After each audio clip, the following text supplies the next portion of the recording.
देश की आज़ादी के 1 साल पूरे होने थे। तारीख थी 11 जून साल 1948। गोपालगंज के फुलवरिया के दूध बेचने वाले कुंदन राय के घर में सोहर बधाइयां गाई जा रही थी। कुंदन राय और मारचिया देवी ने 5वें बेटे को जन्म दिया था। मां ने अपने नन्हे गोपाल का नाम रखा लालू। समय के साथ गोद में खेलने वाला लालू अब धीरे धीरे बड़ा होने लगा है। दिन ढलते ही मां मरीचिया देवी के साथ घर घर जाकर दूध बांटना लालू की दिनचर्या बन गया है। लेकिन परिवार वाले जानते हैं कि सिर्फ दूध बेचने से घर का गुजारा नहीं होने वाला है। इसी सोच के चलते 1966 में लालू को पढ़ने के लिए बड़े भैया के पास पटना भेज दिया जाता है।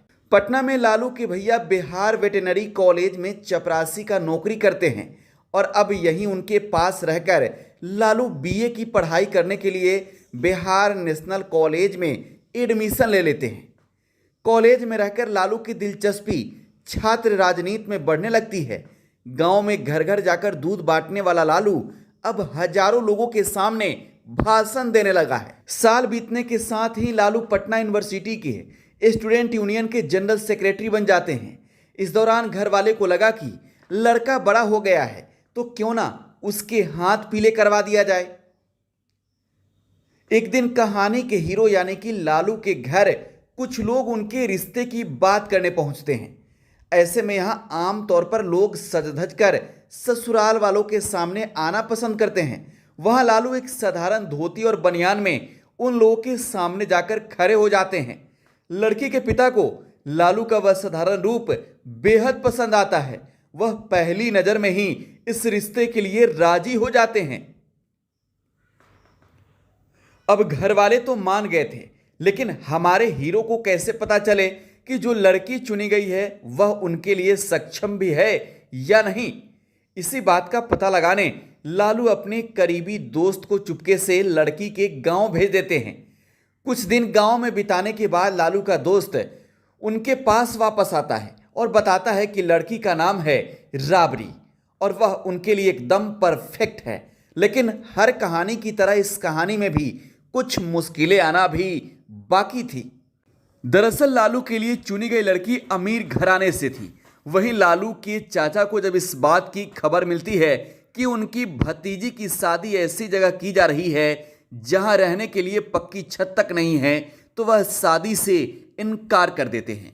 जिसके बाद लड़की के पिता यह कहकर चाचा को मना लेते हैं कि शादी लड़के से हो रही है, ना कि उसके घर से।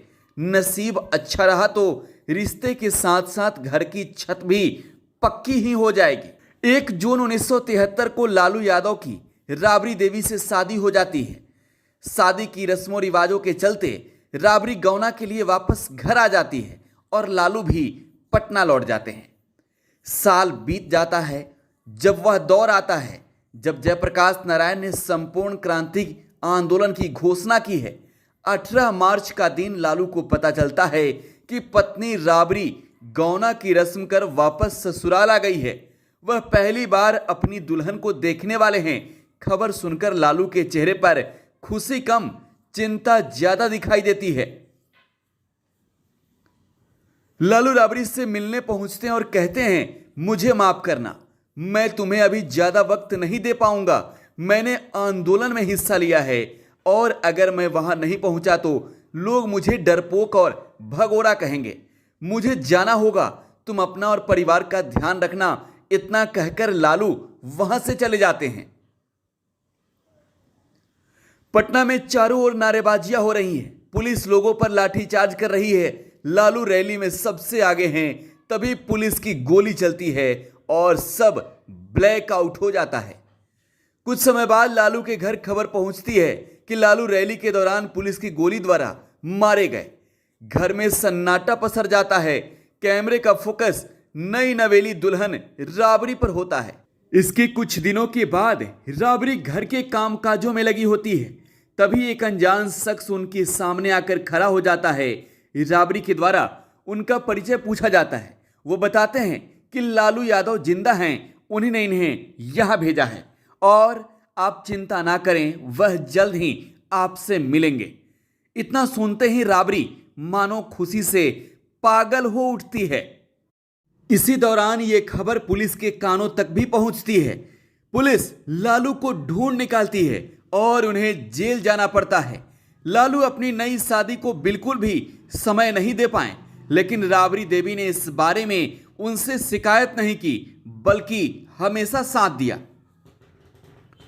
लालू यादव जेल से ही अपनी पत्नी को चुटकुले लिखकर भेजते हैं। राबड़ी देवी भी लालू से मिलने अक्सर जेल पहुंच जाती थी। लालू जेल में थे और राबड़ी ने अकेले ही परिवार की जिम्मेदारियां संभाली। आपातकाल के बाद लोकसभा का चुनाव हुआ। छपरा से चुनाव जीतकर 29 साल की उम्र में संसद पहुंचने वाले भारत के सबसे युवा सांसद लालू यादव बनते हैं। पार्टी के अंदर भी उनका कद बढ़ता रहा और वह बिहार के सीएम बन जाते हैं।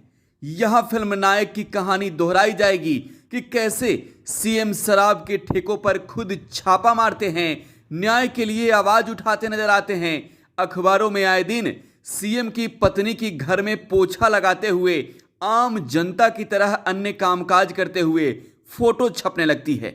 लालू लोगों के हीरो बन जाते हैं। सब कुछ अच्छा ही चल रहा था कि अचानक 1996 की जनवरी में पश्चिमी सिंहभूम में एनिमल हस्बेंड्री विभाग के दफ्तर पर एक रेड पड़ती है, जिसके दस्तावेज सार्वजनिक हो जाते हैं। पता चलता है कि भूसे के बदले बिहार सरकार के खजाने से अनाप शनाप बिल पास करवाए जा रहे हैं, जिसे चारा घोटाले का नाम दिया जाता है। इसके इल्जाम में सीबीआई लालू को गिरफ्तार कर लेती है। मजबूरी में जुलाई 1997 में लालू को सीएम पद से इस्तीफा देना पड़ता है। लालू पहली बार आरोपी के रूप में जेल जा रहे होते हैं और सभी के मन में सवाल होता है कि अब अगला सीएम कौन बनेगा, लालू किसे यह जिम्मेदारी सौंपेंगे, जिसके जवाब में लालू सबको चौंकाते हुए सीएम की गद्दी पत्नी राबड़ी देवी को सौंप देते हैं। राबड़ी देवी को इससे पहले कभी सार्वजनिक जीवन में नहीं देखा जाता है। साल 2022 कुछ महीनों पहले ही लालू यादव जेल से रिहा हो चुके हैं और आज वह अपना 75वां बर्थडे मना रहे हैं। आज की परिस्थितियां काफी कुछ बदल गई है, काफी कुछ बदल भी गया है।